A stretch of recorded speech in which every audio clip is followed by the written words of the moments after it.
என்ன தாண்டா மாத்த போற நீங்க கேட்கலாம். இந்த பாருங்க மாத்திரம் பாருங்க.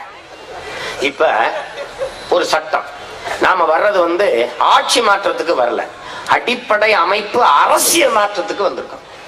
அப்படி என்ன மாற்றம்? அமைப்பு மாற்றம், அரசியல் மாற்றம், அடிப்படை மாற்றம். இங்க பாரு, மாநகர அரசு நடத்துற பள்ளியில வேலை செய்யற ஆசிரியர் பையனே அந்த பள்ளியில படிக்கிறது இல்லை. அப்படின்னா அந்த கல்வி என்ன தரத்தில் இருக்கும்? இப்ப ஒரு சட்டம் வருது பாரு, கட்டாயமாக அரசு பணியில் வேலை செய்கிற பணியாளர்கள் ஊழியர்கள் அத்தனை பேருடைய பிள்ளைகளும் அரசு பள்ளியில் தான் படிக்கணும். அது அமைச்சராக இருந்தாலும், முதல் அமைச்சராக இருந்தாலும், சட்டமன்ற உறுப்பினர் இருந்தாலும், பாராளுமன்ற உறுப்பினர் இருந்தாலும், எவருமானா இருந்தாலும் அங்கதான் படிக்கணும். அப்ப தானா கல்வித்தரம் வரும். முதலமைச்சருக்கு காய்ச்சலா அரசு மருத்துவமனைக்கு போ, எம்எல்ஏவுக்கு கால்ராவா அங்கே போ, அமைச்சருக்கு கால் வழியா கண்ணு வழியா அங்கே போ, அப்போலாவுக்கு போன பதவியில ஓடு, ராமச்சந்திராவுக்கு போன அப்படியே வீட்டுக்கு போயிரு, இங்கே வராத. என்னது? கடும் சட்டம். எப்படி கடும் சட்டம்? ஆங்கில பள்ளிகள் எங்கும் இருக்கட்டும். ஏப்பா ஆங்கிலம் படிக்கிறா? அமெரிக்காவில் வேலை, வெரி குட். ஏன் ஆங்கிலம் படிக்கிறா? ஆஸ்திரேலியா வேலை, வெரி வெரி குட். படிச்சுட்டா அப்படியே ஓடி போயிரு அமெரிக்காவுக்கு. ஆங்கிலம் படித்தால் அமெரிக்காவில் வேலை, இங்கிலீஷ் படித்தால் இங்கிலாந்தில் வேலை, தமிழ் படித்தால் மட்டும்தான் தமிழ்நாட்டில் வேலை. சட்டம் போடா, சட்டம் போடு. கத்துவான், இது கடுமை, இது கொடுமை, இது இந்தியாவில் தான் இருக்கிறதா? இவ்வளவு நாள் இந்தியாவில் தான் இருந்ததா? இங்க வா, காவிரி நதி நீருக்காக 50 ஆண்டுகளா முட்டிக்கால் தேயத்தை முக்கி முக்கி கத்தனமடா நாயே. அப்ப எங்கடா போன? அப்போ இந்த செருப்புலாம் வச்சிருப்போம், தேஞ்ச செருப்புலாம் எடுத்து போட்டக்கூடாது, யாரும் போட்டக்கூடாது.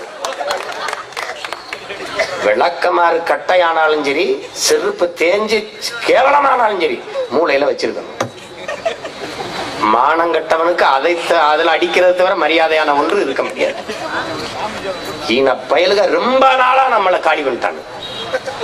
அப்ப கேட்க, நீங்க வா, இந்த கச்சத்தீவை திருப்பி எடுக்க சொன்ன கொடுத்ததுதான் அப்படி பேசினவன்லாம் எங்க இருந்த நாள் அதை கேட்க வேண்டியது இருக்கு, தேவை இருக்கு. அப்ப என்ன செய்ய போறோம்? ஆங்கில பள்ளிகளை மூடவில்லை, ஆனால் இதுக்கு மேல் திறக்க அனுமதி இல்லை. சட்டம். இதற்கு மேல் ஒரு ஆங்கில வழி பள்ளி தாய் நிலத்தில், தமிழர் நிலத்தில் திறக்கப்பட மாட்டாது. சட்டம். நான் இல்ல செத்து போறேன், இன்னொருத்தன் வந்தா அவன் வந்தாலும் மாற்ற முடியாது, அப்படி ஒரு சட்டம். எப்படி சட்டம்?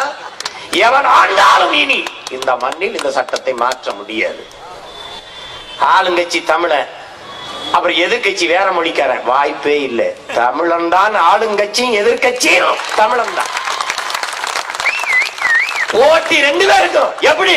எவன் இந்த மண்ணில் தலை சிறந்த தலைவன் என்று பெயர் வாங்குவது, எவன்டா மிக நல்ல தலைவன் என்று பெயர் வாங்குது, இதுக்குள்ளதான் போட்டி. எவன் அதிகமா சொத்து சேர்க்கிறது, எவன் கூட 2 பொண்டாட்டி கேட்டது, அந்த போட்டி இங்க இல்ல. அந்த போட்டி கிடையாது, அது கிடையாது. அப்ப என்ன வழி? ஆங்கில பள்ளிகள் மூடப்படாது, ஆனால் அதற்கு மேல் திறக்கப்படாது. அதற்கு மாற்றாக எத்தனை ஆயிரம் ஆங்கில வழி பள்ளிகள் இருக்கிறதோ அதை விட கூடுதலாக தாய் தமிழ் மொழியிலே பயிற்றுவிக்கிற தாய்மொழி கல்வி பள்ளிகள் திறக்கப்படும். பயிற்று மொழி தமிழ், கட்டாய பாடமொழி ஆங்கிலம். உலகத்தில் இருக்கிற அத்தனை மொழிகளும் எங்கள் விருப்ப மொழி. விரும்பினால் இந்தி கற்போம், ஜெர்மன் கற்போம், உருது கற்போம், ஸ்பானிஷ் கற்போம், பிரெஞ்சு கற்போம், எல்லாத்தையும் படிப்போம், எல்லா மொழிகளையும் படிப்போம். நாங்கள் வாழ்வதற்கு, எங்கள் உயிர் தமிழ் மொழி படிப்போம், எமது இனம் வாழ்வதற்கு. எப்படி காலி பண்ணுவோம்? ஆங்கிலம் படிச்சாதான் வேலை. பிள்ளை நம்மள மம்மின்னு சொன்னாதான் ஸ்டைலு, அப்படி இருக்கட்டும். எங்க பிள்ளைகளை தயார் பண்ணுவோம், பொது திறன் போட்டியில கொண்டு நிறுத்துவோம். எல்லாத்துலயும் எங்க பிள்ளைகள் முதலிடத்துல வரும், ஓடியாருவான். ஓ, இந்த பள்ளிக்கூடம் தான் ஜெரிவு இருக்கு, வென்று காட்டுவோம், வென்று காட்டுவோம். எல்லாத்திலையும் திறன் மிக்க பிள்ளைகளை வளர்ப்போம். அதுல எங்களை எவனும் வெல்ல முடியாது. ஏன்னா லட்சிய உறுதியோடு நிற்கிற சத்தியத்தின் பிள்ளைகள், பெருங்கனவோடு நிற்கிற பிள்ளைகள்.